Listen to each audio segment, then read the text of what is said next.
Štai per mišką atvykau ir Mergiškių akmuo. Aukštadvario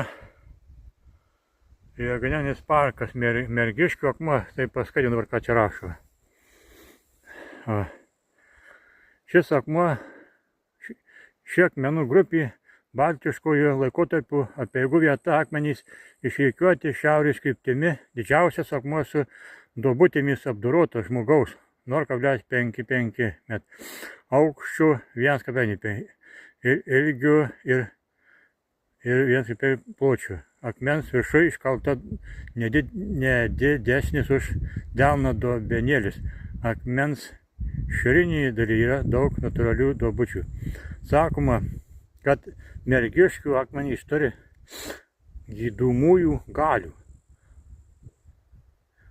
Aplinkiniuose laukuose gyvulius ganydavę vaikai sužeistą vietą priglausdavo prie akmens ir kraujas nustodavo bėgti.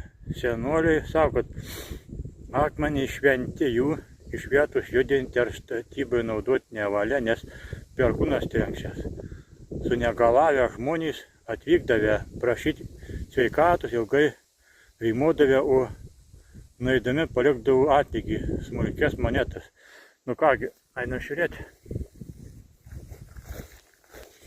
Nu va, lieptelis, bet jau Aukštadvario regioninis parkas, turėtumėte jau pasirūpinti, supuvęs, nežinia kada tvarkytas, čia nieks nelanko kaip iš valdžios.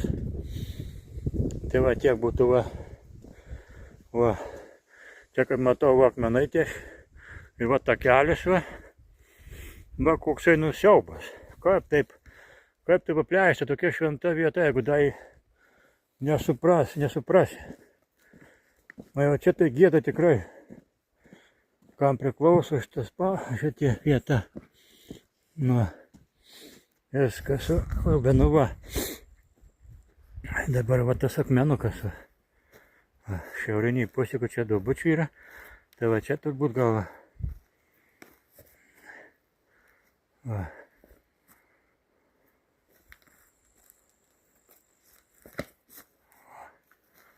O tai čia šventas akmuo. Ir va, čia va ta duobutė, va. Ir va, palikta pinigų. Taigi, kaip tik švarkeliuose vilkęs yra daug pinigų ir aš. Aš daugiau padėsiu, 10. O, čia padėsiu.